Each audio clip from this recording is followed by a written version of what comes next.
Ladies and gentlemen, this is the Right Guys podcast. Yeah, we're back. The holidays were tough. And now your hosts, Josh Hammerling and Max McGuire. Welcome back, Right Guys podcast. A little Easter hiatus. Wasn't really a planned hiatus, but family coming to town. Things come up, things happen, and gets pushed. But no more. It feels like it's been an eternity. Yeah. I think the last episode we did was this Abrego Garcia, Kilmar, one of the great American Maryland names, Kilmar Abrego Garcia. His saga, so much has happened. And it's been very funny to watch. The left has clung to this guy that he is their standard bearer. And they're all going down. Like, you know how the Democrats canceled the Iowa caucuses, no longer will be the first in the nation. Apparently now the Democratic primary runs through El Salvador, runs through the CCOT prison in El Salvador, because everyone in the Democrat Party is making a pilgrimage down there to basically make sure that the illegal alien, wife-beating, deported MS-13 terrorist, that he is okay. Gotta have that. You gotta make sure he's okay. Just to be clear, there were pictures of his tattoos, right? Showing his allegiance. We're gonna get to that because that's the latest development. Very obvious development. Chris Van Hollen went down there, a senator senator, and he to check to make sure he was all right, said, "I'm not going to leave until I get to see him." So they let him see him.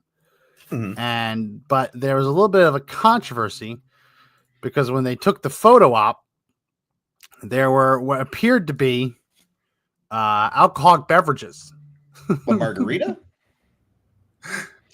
It appeared to be some kind of margarita. There. Where? Salted rim, a cherry, clear beverages. And so, like, wow, it's just drinking it up. Apparently, according to Chris Van Hollen, Senator Van Hollen, it was all a big trap. It was all a big trap from the El Salvadorian government to try and make it look like it was a vacation. Apparently, they first wanted to have him at the pool. Wouldn't do that. So here's him explaining that he promises he didn't order that alcoholic beverage. Now I just want to take a moment. I hadn't planned to do this, but as I was landing on the airplane, I got a transcript of some questions President Trump was asked at the White House today about what I would call Margaritagate.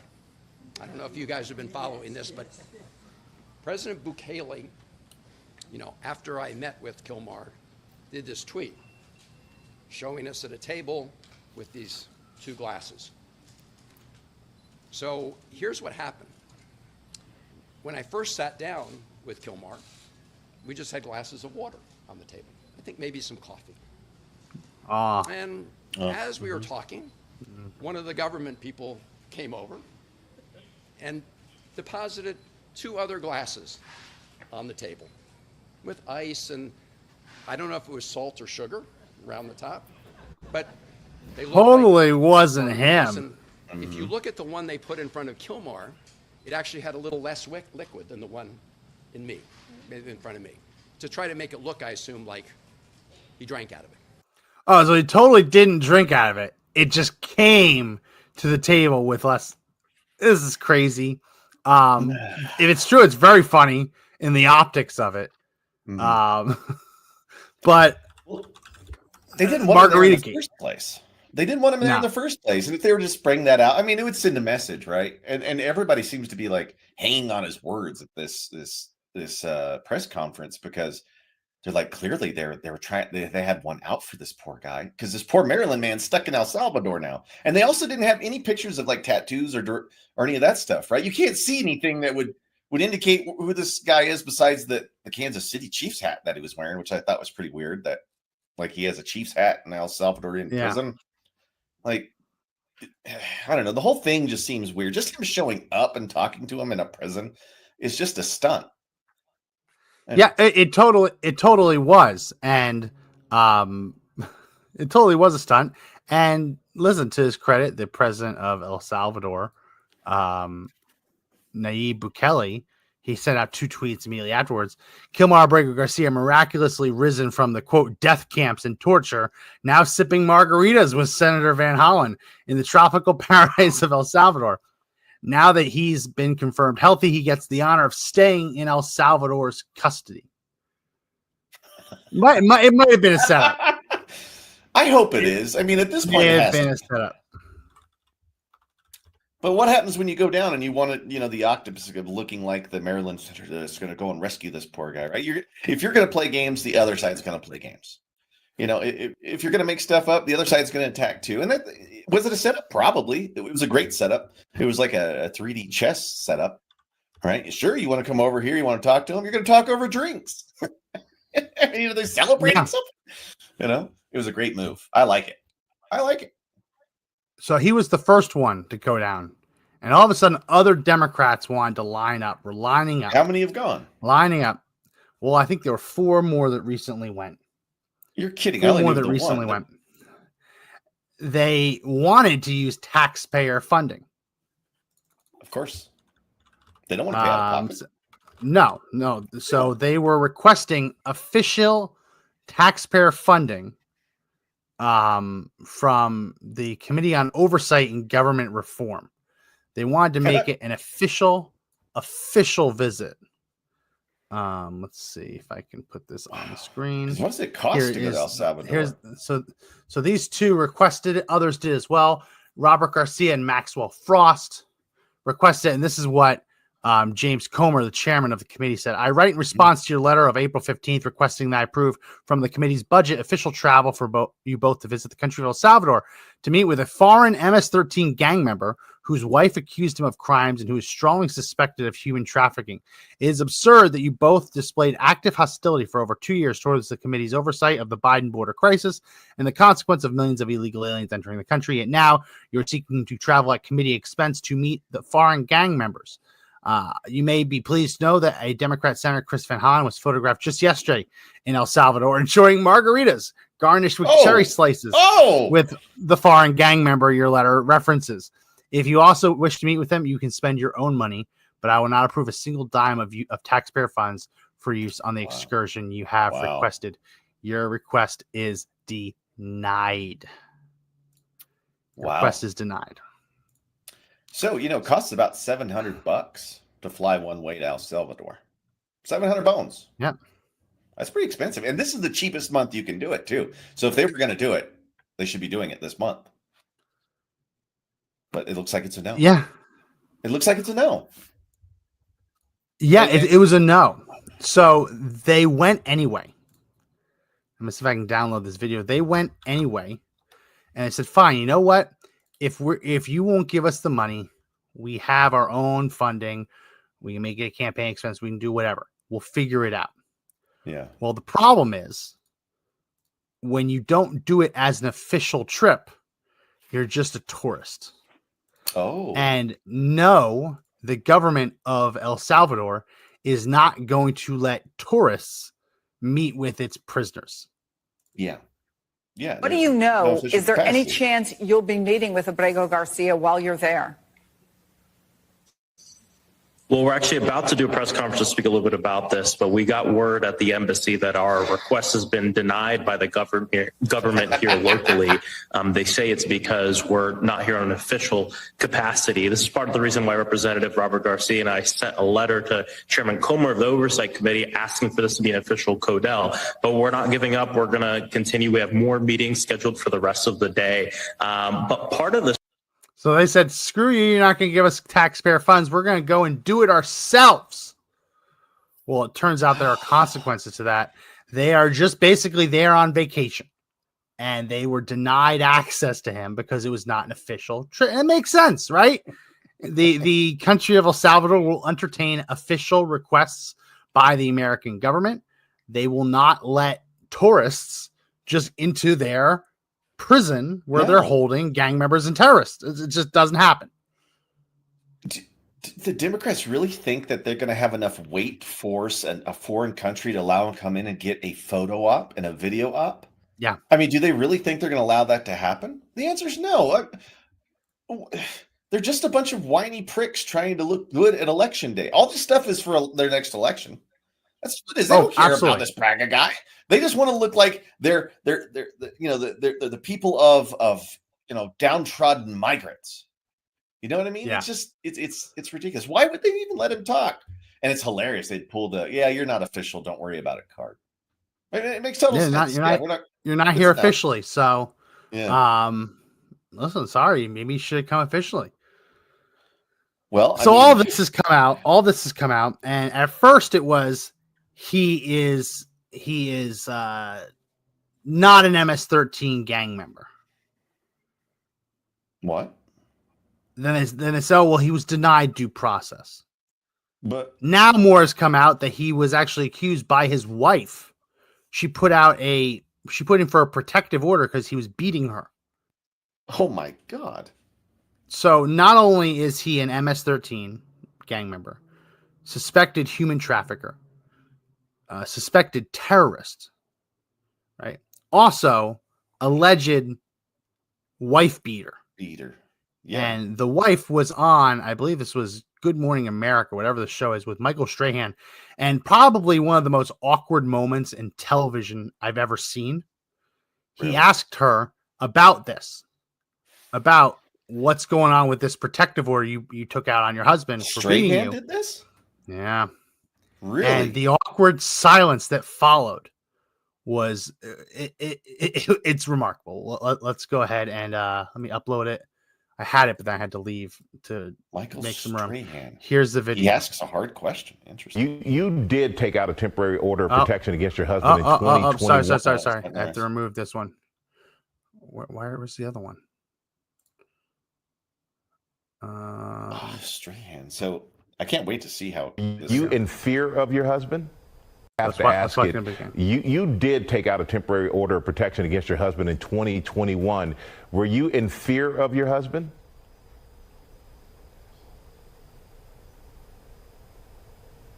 Husband is alive. That's all I can say. Okay, and I'm not going to push on that apparently. But how much hope? Let's watch it again because I accidentally just pulled off the screen. Wow. You did take out a temporary order of protection against your husband in 2021. Were you in fear of your husband?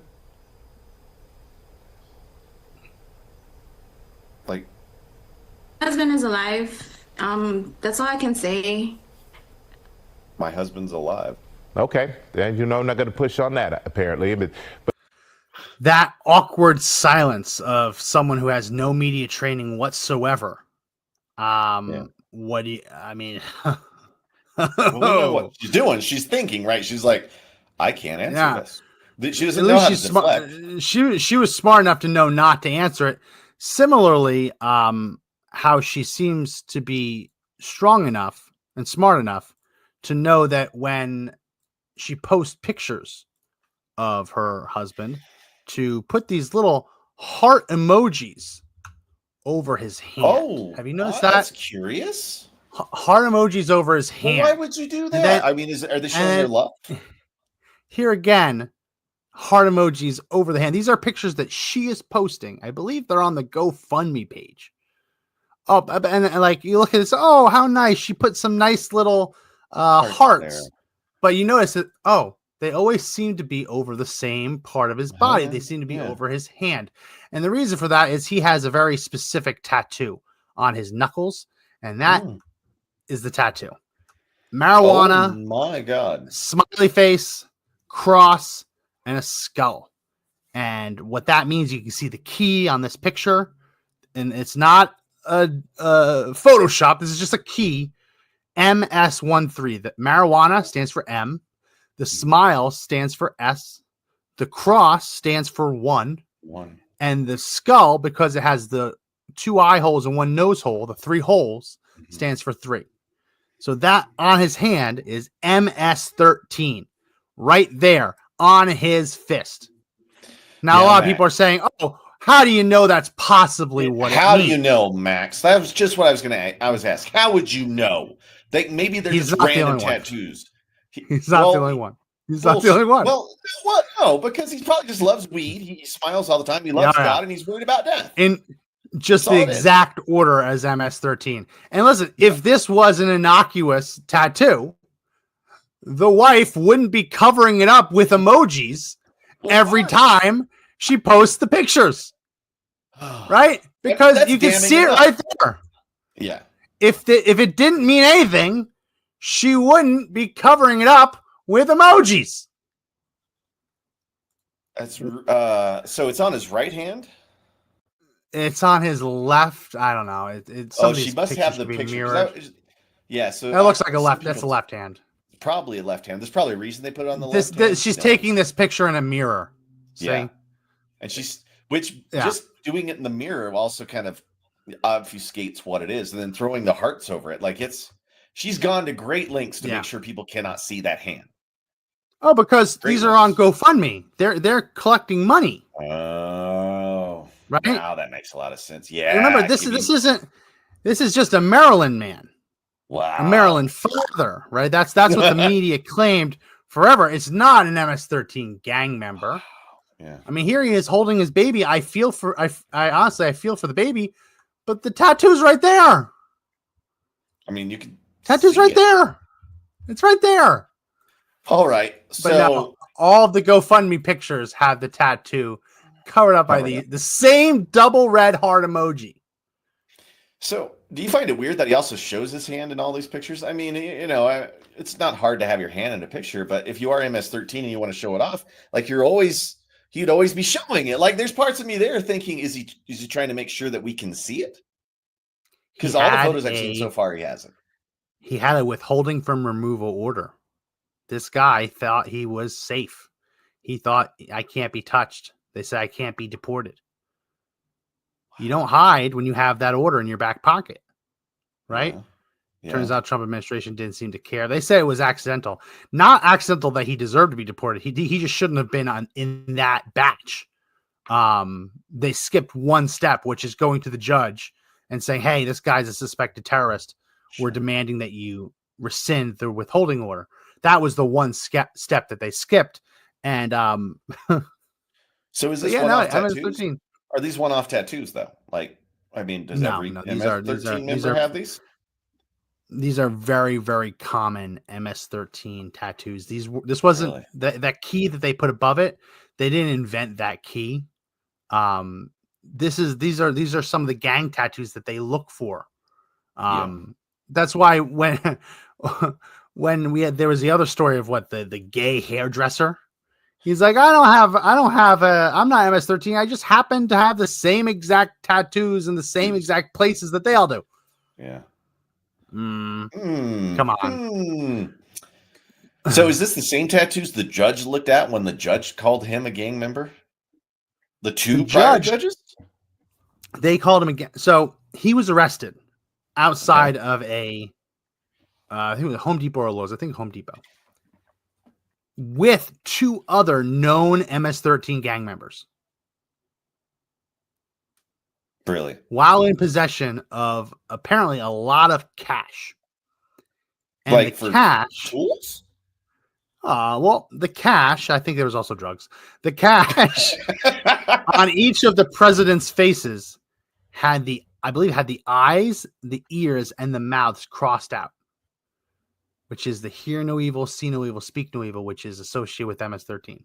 So it's not just that he was in the presence of two other MS-13 gang members when he was arrested. It's not just that he had drugs and cash. It's not just that the cash had like the MS-13 calling card on it. It's like they might as well have stamped it property of MS-13. Yeah, right. And it's not just that he was wearing, I believe he was wearing a shirt that had similar kind of iconography of hear no evil, see no evil, speak no evil, which is again coded. So it's the uniform. Right. And it wasn't enough that the police's confidential informant, the left is trying to go after this guy, the police officer, because he had some other problems with something else. Like, he's automatically untrustworthy. Well, the confidential informant was able to name the two other MS-13 gang members and say, they're MS-13. And then he looked at Abrego Garcia and said, "Oh, he's MS-13 too. This is his rank. This is his nickname." Right. So the left doesn't argue that this confidential informant was spot on for the other two people who arrested. They're claiming that he just made it up for this guy, right? No. And so it wasn't just that, right? He was also arrested, I believe it was in Pennsylvania, with like 7 to 9 people in the car, no luggage, all claiming to live at his address. Oh my He was gosh! trafficking They made it in the country. Yeah, he was trafficking them. He seems to have been trafficking them. oh my God! Local police say that they called the Biden administration. The Biden administration said, "Let him go." And they're known, like, is MS-13 known for human trafficking? Is that one of their big things? Because I'm just going to look that up. But man, so he's got the look, he's got the tats, he's got the uniform, he's got the money, he's got the drugs, he's got the people. But he's not MS. He's a Maryland man, and he's also a wife beater. Now, alleged wife beater. He's not born in Maryland. He is not really a Maryland man. The left just loves to call him a Maryland man because they can't bring it upon themselves to actually call him what he really is. And here's a little supercut that was put together, found it on Twitter, of all the different times that the media has refused to call him an illegal alien, MS-13, gang member, wife beater, terrorist, and instead referred to him as a Maryland man or a Maryland father. The Maryland man thought to be wrongly deported. Maryland man Kilmar Abrego Garcia. A Maryland man wrongfully deported. A Maryland man who was mistakenly deported. The Maryland man that was detained. The Maryland man mistakenly deported to a prison in El Salvador. They're not even trying to bring back a Maryland man. He's a Maryland man. Maryland man. The Maryland man. Maryland man. Kilmar Abrego Garcia, the Maryland man. The Maryland man. Maryland man. The Maryland man. The Maryland man they shipped to El Salvador. The Maryland man who was sent to El Salvador. This man from Maryland. A Maryland man. The case of a Maryland man. The Maryland man. Maryland man. Maryland man. Maryland man. That Maryland man. The case of the Maryland man. Maryland man. Kilmar Abrego Garcia, that's a Maryland man. The Maryland man. This Maryland man. The Maryland man. The Maryland man. He had no intent of returning the Maryland man. A wrongly deported man, Maryland man, I should say. Kilmar Abrego Garcia, a Maryland father. Kilmar Armando Abrego Garcia. That's the Maryland father. Maryland father who had been deported. There's this young man from Maryland, father. Maryland father. He came here at age 16. Kilmar Abrego Garcia, Maryland father. Maryland father. Maryland father. Mistakenly deported father. The Maryland father mistakenly deported. The Maryland father who was wrongfully deported. Kilmar Abrego Garcia, the Maryland father from Maryland. Maryland father. This Maryland father who was wrongly deported. Kilmar Abrego Garcia, the Maryland dad. The Maryland father mistakenly deported. The Maryland father. He is not a Maryland man. He is not a Maryland anything. He is an illegal alien from El Salvador with a deportation order from the United States. I heard he was a Maryland man. How many? Like the one in there where they the local news reporter, where she says a man. Actually, I should say a Maryland man. The man. You can't say that wasn't coordinated. You can't say that someone isn't out there coordinating that he's a Maryland man.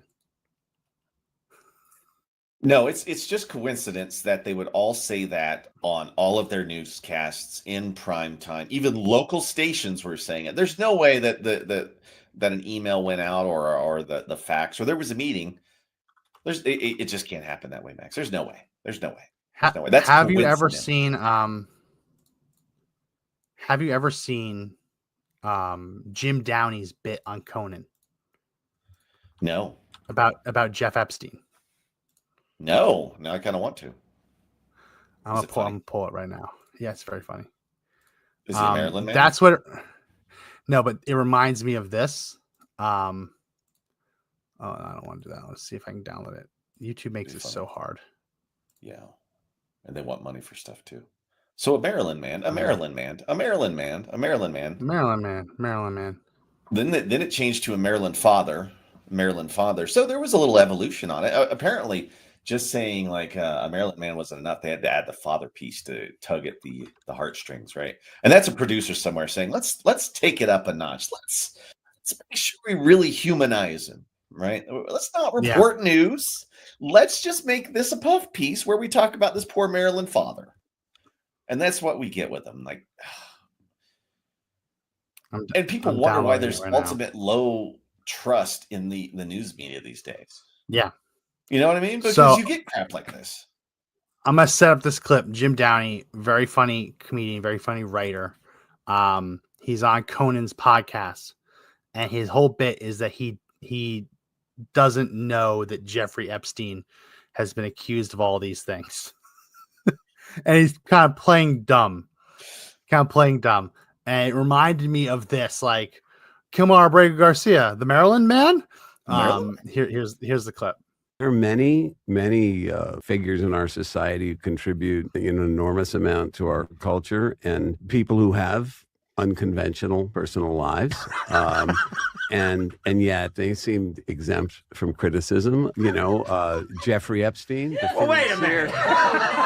Wait a minute. No, let me finish. I see it. Jeffrey Epstein. I see it. No one, criticizes him, and yet. Oh, wait a minute. That is a double standard. Jim, it's wrong. Jim, And hold on. okay. Hold on. Look, Hold Conan- on. Much has been said about Jeffrey Epstein.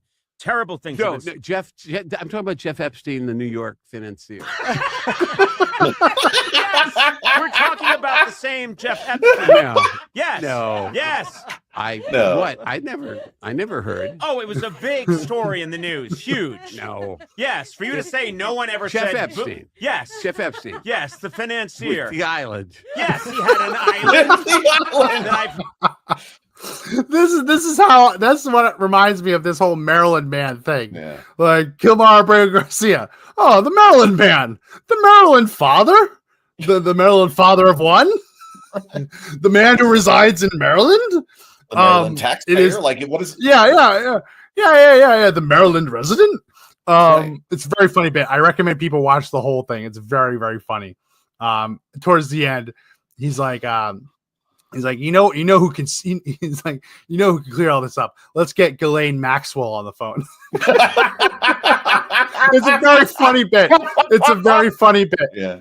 It's all right. a very so where funny do you think bit. it's going to go from here? I mean, are they going to start adding more stuff like American father, taxpayer, Christian, Catholic? Now, it isn't all that surprising. I mean, we looked at the Carmelo Anthony situation, not the basketball player, the murderer. How they only showed pictures of, he says he did it. The discrepancy is on whether it's a justified homicide. He's homicidal. He killed someone. I mean, like, his argument isn't that he did it. He told police, I did it. His argument is whether it was justified or not. I'm under the opinion that it was not justified. You see how he gets gussied up in the media where they're showing him in a suit and tie, where his victim gets the t-shirt photo. They would do that with Abrego Garcia if they could. The problem is all of his pictures have MS-13 gang tats. Like hanging symbols in the air, right? They're probably holding guns and money. Like the classic shots, right? Yeah. So the way they get around that is they spruce it up in the language. He's a Maryland man, a man from Maryland, a Maryland resident, a Maryland father, a Maryland like that one father. Changed. That's a different angle on it, right? Because now they're just trying to humanize. Like, I'm not saying he's not human, but they're trying to make it a heartstring story. How could you separate this father from his child? Because they're trying to make it seem like it could happen to you. Yes. When in reality, it cannot happen to you. There was a case in Florida of someone who was detained by Florida police and turned over to ICE. And during their hearing before a Florida court, they're like, but wait, I'm an American citizen. I'm an American citizen. And the judge is like, listen, that's not my job. I'm not the one who certifies that. ICE will certify that. And they tried to make it this whole story about how an American was arrested by ICE. Yeah. Turns out that he was like lying about where he was from, claiming he was an illegal alien. It's weird. There was someone who was arrested, I believe, in Texas, who claimed to be an illegal alien. They get arrested, put into custody, and then all of a sudden they're like, "Oh no, just kidding, I'm an American." It seems like there are people trying to get apprehended by ICE who are Americans to create the narrative that ICE is rounding up Americans. Yeah. And it's not going well for them because there are safeguards in place to make sure that that doesn't happen, make sure that Americans aren't. Now, you could be an American, you could lie. You could say, I'm not an American, I'm somewhere else. Yeah. Lie through your teeth, refuse to identify yourself, and I guess they could presumptively deport you. But it's very hard for that to happen, especially with facial recognition technology. Yeah, and obviously there's so many other trails, like birth certificate, where you went to school. Like you're in the system in some place, some way. Proving that you're an American citizen isn't really that hard. And it's really interesting because when they came over, they wanted the status of being an illegal immigrant that's here. And there's probably and if they start changing their story at the end too, like how many will start making the claim that they are an American citizen just to see if they can get the court date, right? I mean, does ICE have another hearing for that, determine whether they're a citizen or not? I mean, is that so? Do you want to get that here? I mean, what's to stop them from saying I was born in Texas and say I've been here my whole life? Well, you have to prove it. You have to prove it, right? So if you don't have an actual record, you're not going to prove it. So it's very hard. I mean, you can't just walk across the Rio Grande, swim across the Rio Grande, and become an American with fake documents. It's very, very hard to do, and that's part of the reason why there's this big push to move over to the new driver's licenses with the gold star on the top. Everyone's freaking out. I know people in New Jersey who are freaking out because they have older licenses that have just been kind of renewed, and they don't have the gold star, so they won't be able to travel. But the reason that we want everyone to have those gold stars is so that it's a secure license. It's harder to fake, harder to make a fraudulent one. You can still do it. It's just a little bit harder. So yeah, it's a lot harder for people to fake that. But I mean, that's part of the reason why that one guy who was arrested in Florida, the Florida judge didn't just let him go. The Florida judge saying, listen, this looks like a real birth certificate, but it's not my job to decide whether it's a real birth certificate. Yeah. I can hold it up to light. I can see that there's a stamp, there's a race stamp, but listen, it's not my job. I'm not well versed in fakes and stuff like that. And then to have actual Americans go out and fake that there's somebody that's not an American citizen being deported to try to muddle up the system. I mean, it's like a two-pronged attack. And it must be important, especially if they're trying to pull out all the stops on this. I mean, the legacy and the liberal media is trying to like paint this guy also as a saint. Do you feel that way? Like he's a victim here. There's like a major victimology for him. And this guy's most likely a gangbanger who had a protective order, who was beating his wife, hanging other known criminals. You know what I mean? Like, it just blows my mind that we live in a space now where people will want to lie. Yeah. You know, this is the guy. Especially Democrats. This is the guy. I want to do it. Let me share my screen. Kind of makes me angry, man. This is the guy who, Jose Hermosillo, he was held for 10 days in a detention facility in Arizona because on his own volition, he walked up, he approached Border Patrol in Tucson, Arizona, stating he had illegally entered the United States and identified himself as a Mexican citizen. Okay, weird. He walked up to them, claimed to be an illegal alien, and is now crying foul, saying, how dare they? I was an American. They locked me up for 10 days. So they obviously arrest him. They lock him up. Now, has he committed a crime by lying to law enforcement about the nation that he's a citizen of? I mean, was there a crime committed the moment he said, I'm from Mexico? That would be lying with law enforcement. The problem is that when you look at this sworn affidavit form, and all this, the signature, look at that signature. See it? That's his signature, Jose. Now it's entirely possible that's his signature. Yeah. But I think we need to see if that's really a signature. It looks a little manufactured there. It that does looks like a Joe off, Biden though. signature. It It looks sure like a Joe does. Biden signature. Is this poor guy all here? I don't know. I don't know who in their right mind would go up to Border Patrol, claim to be an illegal alien, and like enter yourself into that process. I don't know who would want to, other than someone who wanted to create the narrative that ICE is arresting Americans, that they're not just going after illegal aliens, they're not just going after people with student visas and things like that. They're going after Americans too. If you want to make that narrative, then it makes a hell of a lot of sense to turn yourself into ICE. Yeah, I wonder if in their twisted mind. In their twisted mind. I mean, because it wouldn't be hard to get a bunch of Americans to say, "Hey, we're going to pay you to play the role of somebody from Mexico and walk up to ICE," and they throw you a couple $100, right? We've seen it for the people that do all of the protesting, like the buses that show up and the bricks that show up. I wouldn't be surprised if they decide to send some Americans to a lot of these ICE agencies just to try to confuse them. Which would mean that there's somebody behind the wheel trying to make sure that ICE looks as bad as possible so they don't start deporting people. I mean, what are they trying to start? Like just confusion in the system? It sounds like they want the American people to turn on ICE. The only way, that's the same reason that they describe Abrego Garcia as a Maryland man. They want to create the feeling that everyone has to be afraid for themselves. When in reality, that's never been the case. It's not the case. Well, that would be like sowing terrorism, though. Yeah, that's essentially what you're doing. You're acting as you're using an act to prevent people from engaging in political activity or influencing political activity. That's like almost the definition of terrorism. Yeah. So that's an interesting line to start walking there, right? Because we do recognize there are foreign and domestic terrorists. So you think that people are going to buy it? I mean, that's really ultimately what it comes down to. If the American people start to buy it, that's a problem. If they start to buy it, that's a problem. But I don't think they're going to buy it. I really don't. But we'll see. We'll see.